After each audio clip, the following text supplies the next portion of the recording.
Welcome back to our channel. Today, we're going to talk about growing sweet potatoes.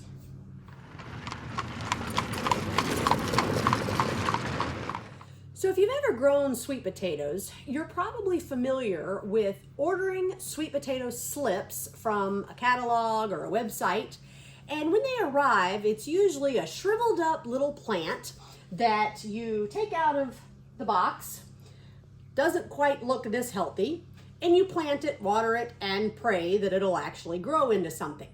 If you're lucky, then months down the road, you have a big, beautiful, bushy vine, and in the fall, you can harvest a great batch of sweet potatoes.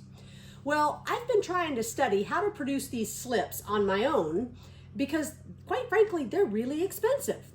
And this year, we decided to try it, and it has worked out beautifully. Let me show you the process. So the first step is to get some sweet potatoes. Now, you can order them through some type of catalog, but I just went to the grocery store and I picked out a couple of sweet potatoes that looked like they would be decent for growing. The catch here is you may want to buy organic sweet potatoes. If you buy conventional, there's a chance they've been treated so they won't sprout. This one is organic, and if you look close, it's actually already started to have little sprouts on one end, and it's already sent out some roots on the other. That's natural, it's part of the life cycle, and you'll find that in the grocery store. But in any case, you find you some nice looking sweet potatoes, you find the sprouting end and the rooting end, and then you simply stick, just like we've done here, you stick some toothpicks in and submerge the sweet potato about halfway into a container of water. Now this water is coming up on time to change, but you can see what's happened here is it sent out a whole bunch of roots, and once the roots get going, it starts to send out these sprouts. So we're just waiting and letting them sprout, take their time. Normally it sits in a nice sunny window, and I change the water regularly to keep it clean, and then I refill it in between changes because you can see how these roots are growing up. Let's move on to step 2. Now, once these sprouts get to about 6 to 8 inches long, I'm simply going to go down here to the base and snap it off. You snap it off right at the base there, and you can see that just the little base of it, the little crown area, and I'll take that and stick it in a container of water over here. About a week later, it starts to sprout. I put this one in right about a week ago, and you can see these tiny little roots are forming. So again, I simply make sure this container stays with sufficient water. I let them root, and it keeps them nice and green. Now this one is a little further along. You can see how those roots have developed, and in fact, I've actually got 2 separate plants going on here because of where they were joined at the bottom of the stem. Then I've got one down in here.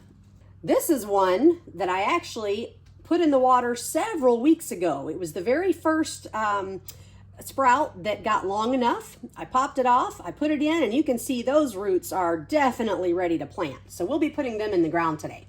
So I did discover one noteworthy issue. When you do your sweet potatoes, the sprouts grow at different rates. So although the average sweet potato could produce about 10 to 15 sprouts with no problem, they don't all grow at the same time. Keep that in mind based on your planting schedule. If you need all your sprouts to be planted at the same time, then you're probably going to want to submerge a lot more sweet potatoes. In my case, I'm okay planting, maybe a third of a bed at a time because we're only going to be doing 1 bed this year. So I was okay with that. I break off the tall ones when they're ready, and what I find is the energy then goes into the shorter sprouts and they just kind of shoot up. So I'm breaking off a new sprout or 2, usually it's a sprout off of each potato, about every 3 days at this rate. So that is something you want to keep in mind just to help you determine how many sweet potatoes to start out with. But all in all, it works. Just like you saw, the one is, really long roots and the others not so much. But I'll be able to put a good number of these in the ground today. So there you go. So now I'm going to take these outside. The ones that have the longest roots, I'm going to go ahead and plant in the ground. Now the great thing about this step is they're not half dead already. They are fresh, they're vibrant, they're going to go into the ground, get a good watering, and hopefully in about 6 months we're going to have an amazing harvest of sweet potatoes. So let's get started on that.